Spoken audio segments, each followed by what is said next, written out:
Hello, good afternoon mga kasari. Time check natin is 4:58 p.m. April 26, 2024. So, yan. Napatakbo na naman tayo ng di oras sa grocery store sa suki natin kasi nagutos ako sa anak ko na bumili siya nitong Snappy Jelly. Sabi ko 5 box na ang bilhin niya. Tsaka itong ating spicy labuyo beef 10 pieces. So, yan lang dalawang klase na yan ang inutos ko sa kanya. Sabi ko 5 box na Snappy Jelly. Pero dumating siya rito, 1 box lang ang kanyang binili. Tapos tama naman yung spicy labuyo na beef ang binili niya. Ito lang ang may kulang.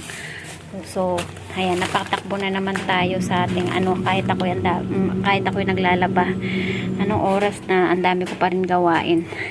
Halos wala na akong pahinga, hindi na ako makahinga sa pagod sa araw-araw. Tapos mga simpleng utos natin sa mga anak natin, na-stress pa tayo, 'di ba? Kanina naglalakad ako sa kalsada papunta doon sa suki ko ng grocery. Naiiyak ako kasi nga hindi na tayo makapag-utos ng maayos sa mga bata na tama palagi yung kanilang tama yung mga inutos natin, 'di ba? Minsan lang mangyari talaga na tama lang yung inutos natin sa mga bata sa ating mga anak. Kaya sobrang nai-stress ako, naiiyak ako kanina habang ako naglalakad sa kalsada papunta sa suki ko ng grocery. Kasi palagi na lang may mali. Sa buong araw na utos ko sa kanya ngayon, talagang may mali. Inutusan ko siya sa hardware, may mali. Inutusan ko siya sa grocery store, may mali, 'di ba? Kasi nga ngayon lang dumating yung deliver nila dun sa suki natin ng groceries ng Snappy Jelly. Kaya sabi ko, mabilis maubos yun. Gawin mo ng 5 box. Total naman, magaan lang naman ang 1 box niyan. Kaya yan, bumili ulit ako ng 4 box. 4 boxes kasi fast moving ito sa mga bata, lalo na napakainit ng panahon.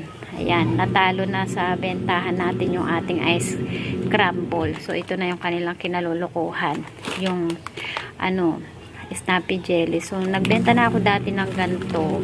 Matagal na yon, kaya lang nawala na sa isip ko ulit magbenta. So, ngayon na lang ulit. Ayan, nung isang araw bumili lang tayo ng 1 box. So, kinulang. Kaya, heto na. Dapat nga, kung tutuusin, dapat 10 boxes na ibibilhin. Kasi kanina umaga pa, ang dami naghahanap pa ng ganyan. Simula pa kahapon. Wala na tayong maibenta. So, dahil nga pumunta na rin ako sa suki ko ng grocery para hindi na ako mamili bukas. Ito, ayan, bumili ako ng tiger stick. Ito lang pinakamura sa lahat ng mga stick guys, yung tiger stick. Kaya ito lang ang binili ko. Ayan, napaka fast moving kaya sa mga matatanda, binibili nila 3 piraso, 5 piso ang bentahan ko. Kasi almost 59 pesos ang 1 box niya. Isang garapon pala. Tapos bumili na rin tayo ng isang tie nitong Downy Red at saka Bioderm 6 pieces, yung pink. Tapos 5 pieces ng chicharon, 4 pieces nitong Nesty Honey Blend. Ayan, nakahabol pa tayo. 1 piraso na lang natitira sa suki nating grocery, yung cheese ring. Sa sobrang init ng panahon, kaya napakamabenta ng mga tang juices dito sa ating tindahan. Kaya meron tayong panibagong flavor dito sa ating tindahan, yung orange and carrots flavor. Dagdag flavor na naman sa mga tang juices. Tapos kalahating tie lang ng Energen Choco. Bali 5 pieces lang ito. Tapos isang tie nitong Bear Brand Choco naman ay 8 pieces. 2 piraso ng Cito Solo Yellow at saka 2 piraso ng Cito Solo Red. Karagdagan lang. Meron tayo nito ulit ng karagdagan sa ating items sa ating tindahan. Ayan, yung Easter Eagle. Ayan, dagdag kita siya kasi 128 pieces ang laman niya. So, meron tayong dagdag kita ng 28 pesos. Siguro pwede itong tig piso. So, hindi ko pa nakikita sa resibo kung magkano puhunan ito. So, bali pwede siyang tig piso yung ating Jumbo Easter. Kasi nga, 93 pesos, 93.90 ang puhunan niya. So, bali 94 pesos.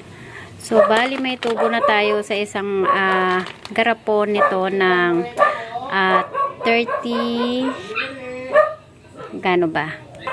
34 pesos kung sa 6 pesos, kung sa tig piso, o 'di ba? Malaking bagay na rin 'yan. Tapos, ang kagandahan pa nito, meron siya kasing pa-free na mini bits. Ayan. Napansin ko lang sa counter na meron pala siyang mini bits na pa-free. Hindi ko alam kung magkano bebenta itong Frutos na mini bits. Comment down below sa akin mga kasari kung meron kayong panindang ganito, kasi hindi ako nagtitinda ng ganito, para alam ko kung magkano ko ibebenta yung Frutos mini bits natin. Master pala ang tatak niya. Master Coco. Meron, yung laman niya is puro, para siyang buko. Ayan o, puro puti. Tapos, pagka yung Snappy Jelly, colorful yung yung laman niya. Wait lang, bubuksan natin yun. Para may pakita ko sa inyo kung anong laman ng loob nito. Ayan yung laman ng Snappy Jelly. Colorful siya, diba? Iba-ibang kulay. May green, pula, orange, tapos, tawag nito, lavender, at saka yellow flavor.